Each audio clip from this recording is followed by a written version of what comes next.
A graça e a paz de Jesus Cristo. Seja muito bem-vindo a esse canal que compartilha leituras, estudos, meditações e reflexões com base nos capítulos da Bíblia. Hoje nós vamos estudar 1 Samuel, capítulo 5. Nós vamos ler aqui a história em que os filisteus tomaram a Arca da Aliança, que simbolizava a presença de Deus no meio de Israel, e o que a presença de Deus fez no meio dos filisteus.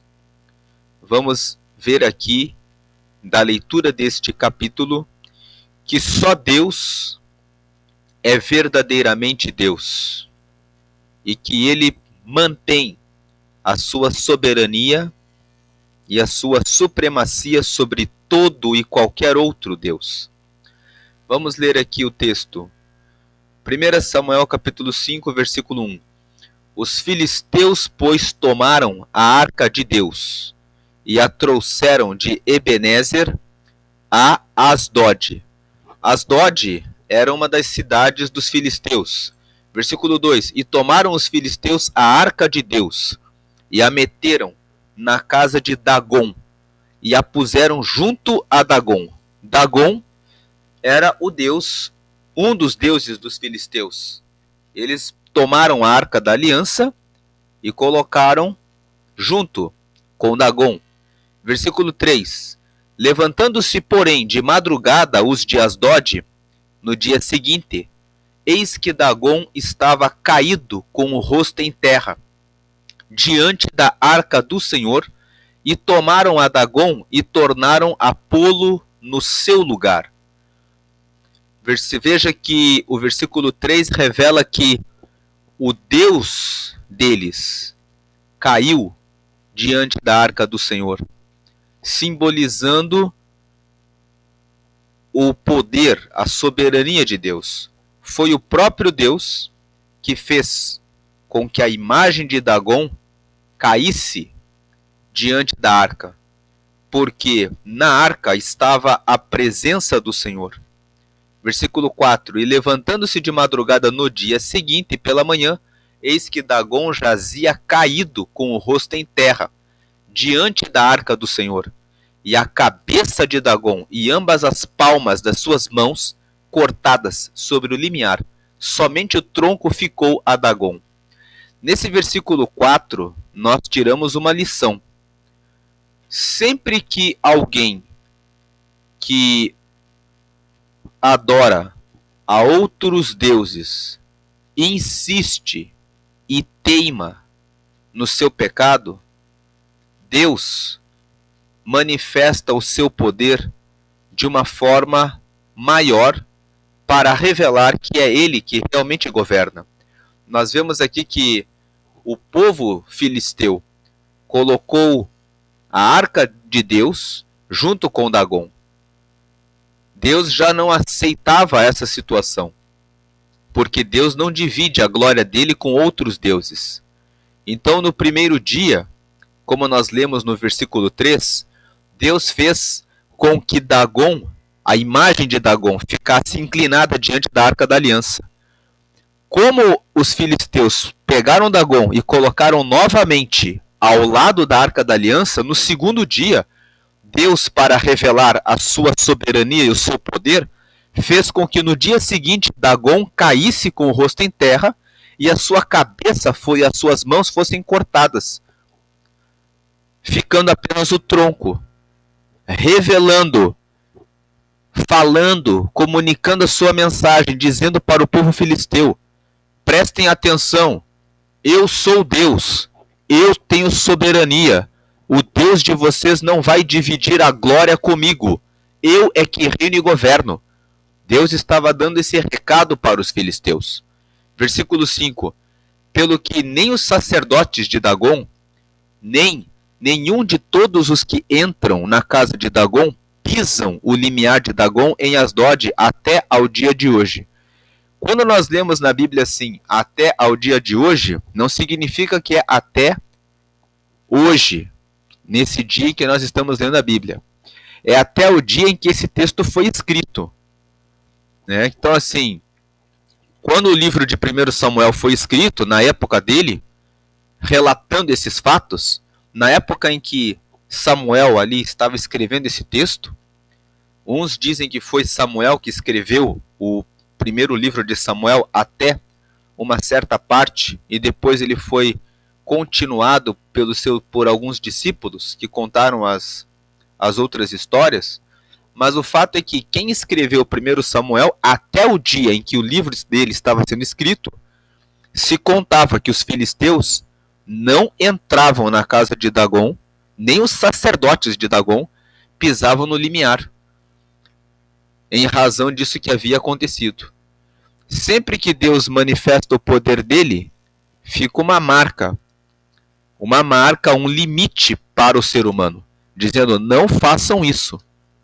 Versículo: não façam aquilo que não ultrapassem esse limite. Então veja que os sacerdotes de Dagon ficaram com temor.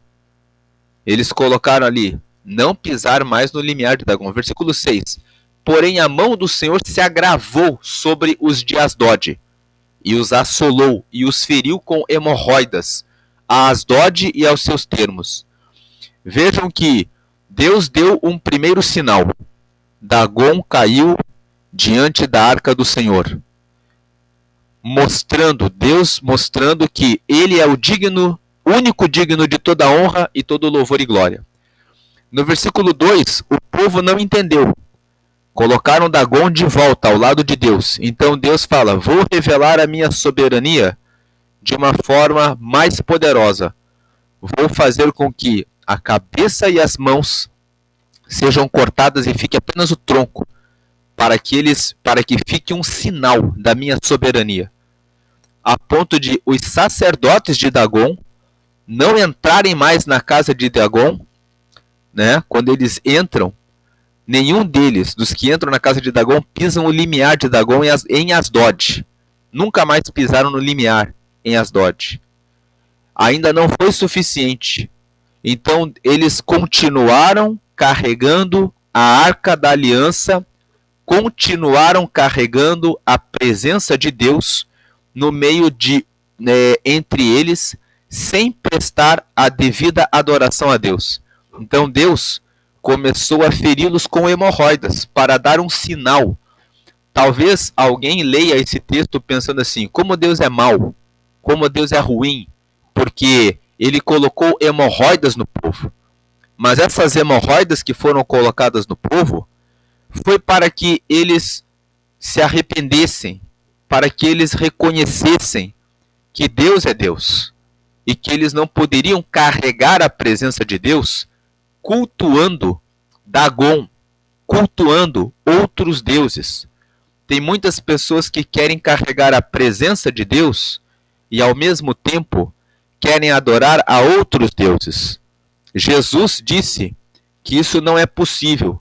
No Evangelho de Mateus, no capítulo 6, no versículo 24, Jesus disse que não é possível adorar a Deus e a Mamon. Mamon é o Deus que simbolizava a riqueza. Muitas pessoas querem viver o mundo e ao mesmo tempo carregar a presença de Deus. Não tem como você conciliar essas duas coisas.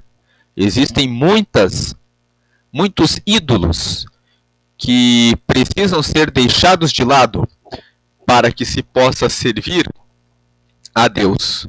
Ou você serve a Deus, ou você serve a outros deuses. No versículo 7, vendo então os homens de Asdod que assim era, disseram: não fique conosco a arca do Deus de Israel, pois a sua mão é dura sobre nós e sobre Dagon, nosso Deus. Então vejam que os homens de Asdod viram que a arca da aliança, chegou um momento em que eles ficaram com as hemorroidas e eles perceberam que era a presença de Deus que estava gerando esse mal. Mas eles decidiram continuar adorando a Dagon e resolveram continuar com os seus costumes. Fica uma pergunta para você nesse dia. Se você sabe que Deus é Deus soberano, se você recebe sinais de que Deus é verdadeiramente Deus em relação a tudo que você já viu, já leu, já estudou ou já ouviu, então por que não aceitar a esse Deus e seguir a esse Deus que é soberano, que é poderoso, que é maior, que é o Rei dos reis e o Criador de todas as coisas? Por que prosseguir em uma fé e em uma religião ou adorando a ídolos terrenos, buscando satisfazer e ocupar o vazio que muitas vezes bate no seu coração ou na sua alma depois que você saiu daquele show? Porque quando você adora um artista, uma celebridade, seja quem quer que seja e de que área for, você está entregando a sua vida para essa pessoa. E essa pessoa acaba sendo o seu Deus. Quando você entrega a sua vida exclusivamente para o trabalho ou para o seu chefe, como se o seu chefe fosse o teu Deus, o teu dono, você está abrindo mão da sua vida. Tem muitas pessoas que não estão cuidando da sua vida para obedecerem às ordens e os comandos de um chefe em uma empresa, trabalhando em um regime que vai além das horas de trabalho necessárias para cumprir as suas atribuições. E depois de muitos anos, quando esse chefe de repente demite essa pessoa fala: aquela empresa era a minha vida. Não deixe uma empresa ser o teu Deus. Não deixe que uma pessoa, seja quem quer que seja, ser o teu Deus. Existem pessoas cujo Deus é o marido ou a esposa, vivem um relacionamento tóxico e ficam dependentes dessa pessoa. Se o teu relacionamento não te traz um desenvolvimento, alegria, felicidade, realização de projetos, onde você cresce como pessoa, onde você desenvolve novas habilidades, onde você passa a ser relevante, útil para outras pessoas também crescerem e se desenvolverem, então esse relacionamento não é um relacionamento bom. Você precisa terminar esse relacionamento, nem que seja terminar essa forma de viver que você está vivendo. Você pode manter essa pessoa com você, mas você precisa viver com uma pessoa transformada. Essa pessoa com quem você vive precisa, juntamente com você, entrar em um processo de reconstrução individual, pessoal, espiritual, financeira, para que você possa ter uma vida que seja nova, um relacionamento novo. Então aqui nós vemos que o povo filisteu estavam com hemorroidas. Perceberam que Deus era Deus. Poderiam dizer: vamos adorar a esse Deus. Mas eles resolveram continuar com os seus próprios hábitos, com a sua própria vida, com a sua própria com as suas próprias tradições e costumes. Versículo 8. O que eles fizeram? Pelo que enviaram e congregaram a si todos os príncipes dos filisteus e disseram: que faremos nós da arca do Deus de Israel? E responderam: a arca do Deus de Israel dará volta a Gate. Assim a rodearam com a arca do Deus de Israel. Versículo 9. E sucedeu que desde que a rodearam com ela, a mão do Senhor veio contra aquela cidade, com muito grande vexação. Vexação é vergonha, né? Pois feriu os homens daquela cidade, desde o pequeno até o grande, e tinham hemorroidas nas partes secretas. Versículo 10. Então enviaram a arca de Deus a Ecrom. Sucedeu, porém, que vindo a arca de Deus a Ecrom, os de Ecrom exclamaram, dizendo: transportaram para nós a arca do Deus de Israel para nos matarem, a nós e ao nosso povo. Versículo 11. E enviaram e congregaram todos os príncipes dos filisteus e disseram: enviai a arca do Deus de Israel e torne para o seu lugar, para que não mate nem a nós, nem ao nosso povo, porque havia mortal vexação em toda a cidade, e a mão de Deus muito se agravara ali. Versículo 12. E os homens que não morriam eram tão feridos com hemorroidas que o clamor da cidade subia até o céu. Então nós vemos que eles pegaram a Arca da Aliança, mandaram para outra cidade dos filisteus, que era Gate, e os homens também foram feridos com hemorroidas. Depois eles pegaram a Arca de Deus e mandaram para outra cidade chamada Ecrom, e também os homens foram feridos de hemorroidas. E pelo texto do versículo 12, muitos até chegavam a morrer em função da gravidade da doença que contraíam. E outros que ficaram feridos ficavam gritando, clamando em razão das dores, das hemorroidas que sofriam. Esse texto nos mostra que Deus se revelou dessa forma como uma maneira de dizer para eles: eu sou Deus. Eu sou o verdadeiro e único Deus. Se vocês querem carregar a minha presença, vocês precisam se santificar. Se santificar significa se separar para honrar e respeitar a Deus.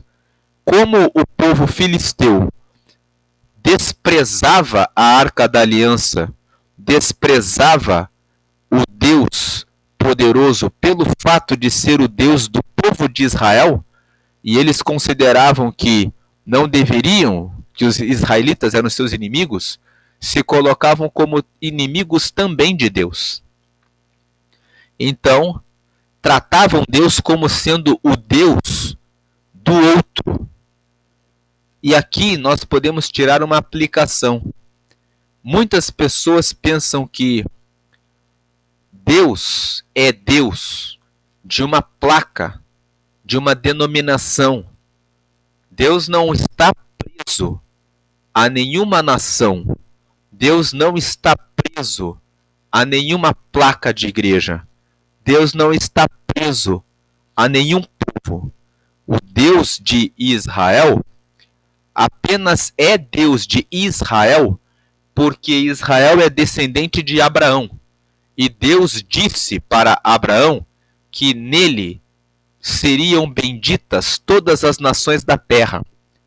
Quando você abre Gênesis no capítulo 15, você vê que Deus fez uma aliança com Abraão de que na descendência dele ele traria a salvação para a humanidade. E a salvação vem por meio de Cristo, de Jesus, que nasceu da descendência de Abraão. Porém, quando nós meditamos no Antigo Testamento, nós vemos que Deus estava com os babilônios para que eles destruíssem Jerusalém por meio do Nabucodonosor, para que sobre Jerusalém fosse realizada a justiça pelos seus pecados. Quando nós lemos o livro de Jeremias e o livro de Ezequiel, nós vemos Deus anunciando para o seu povo as suas abominações, os seus pecados, de levantarem altares para adorarem a outros deuses.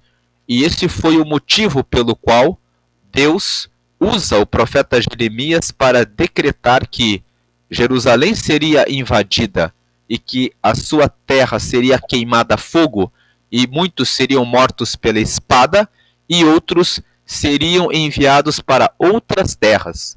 Deus usa também o profeta Ezequiel. No capítulo 5 de Ezequiel, nós vemos Deus falando para Ezequiel que o povo de Jerusalém seria destruído dessas três formas.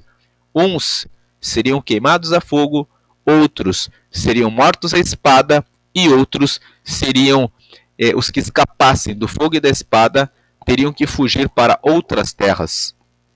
Essa profecia que Deus entregou a Ezequiel e essa mensagem que Deus entregou para Jeremias de fato se cumpriu de acordo com o relato do segundo livro de Reis, no capítulo 25. Nós vemos ali que Jerusalém foi destruída em 586 a.C. O povo foi levado, a cidade foi queimada a fogo. Os que escaparam do fogo morreram à espada e os que conseguiram fugir tiveram que ir para outras terras porque Jerusalém ficou destruída e desolada.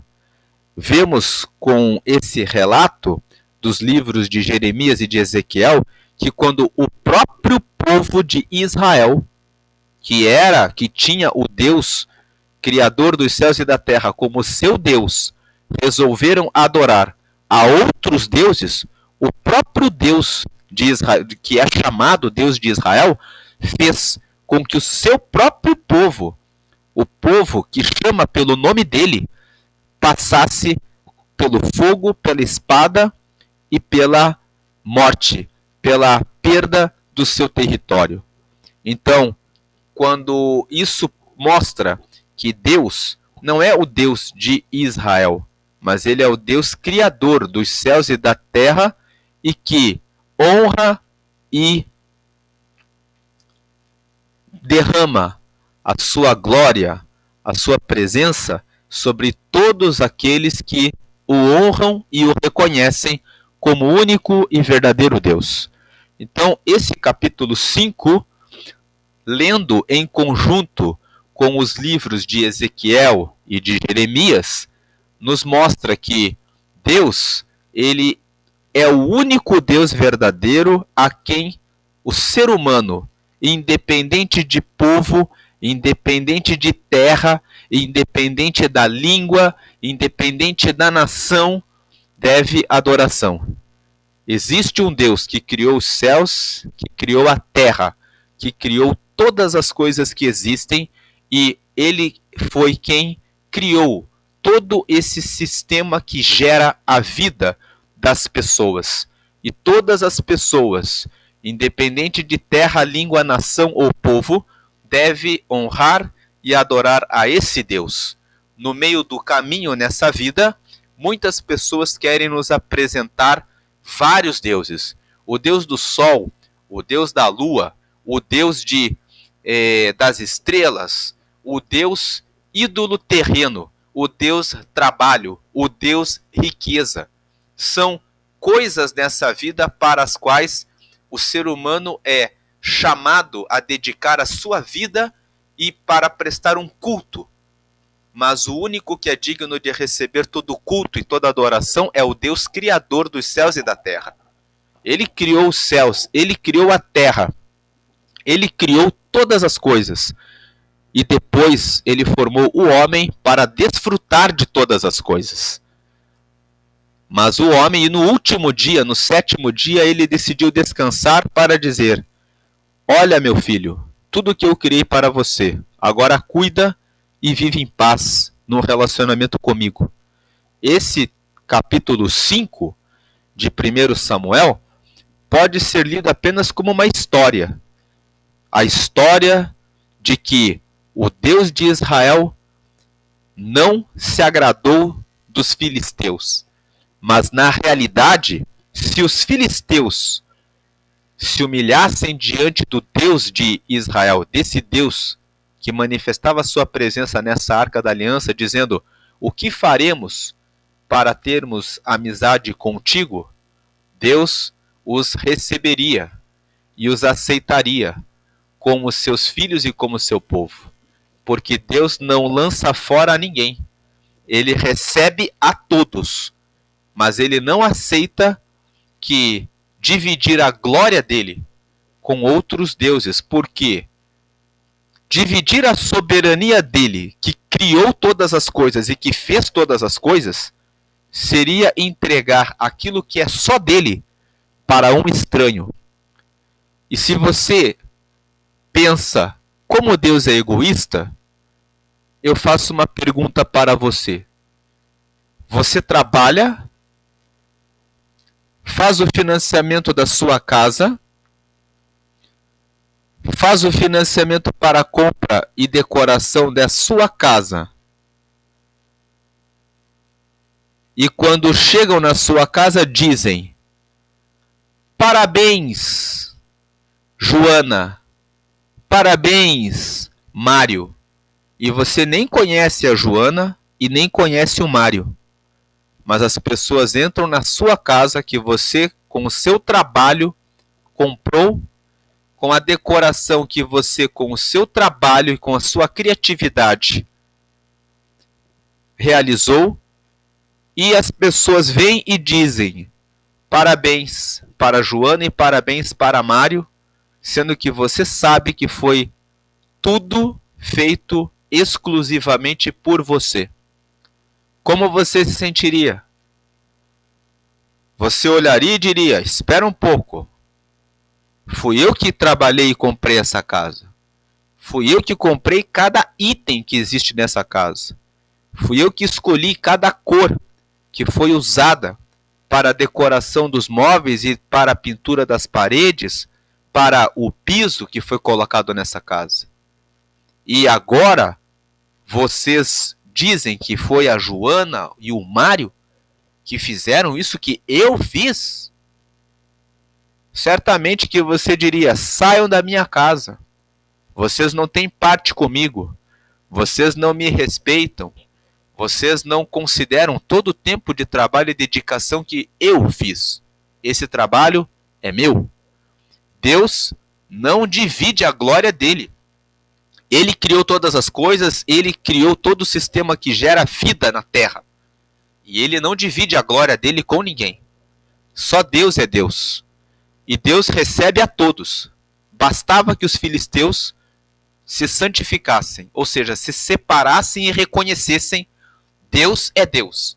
Ser santo significa se separar para reconhecer a grandeza do Deus único, que criou todas as coisas. Essa palavra, nos tempos atuais, não fere a liberdade de culto e de religião. Você que adora outros deuses, assim como os filisteus adoravam Dagom, pode continuar adorando os seus deuses. Pode continuar colocando um homem ou uma mulher como o seu Deus, mesmo vivendo num relacionamento tóxico. Isso é uma opção sua. Mas o convite de Deus é que você seja livre para ter a alegria do Senhor e receber as bênçãos dele. Essa é a meditação sobre o texto de 1 Samuel, capítulo 5. Deus abençoe a todos. Fiquem com Deus. Amém, amém.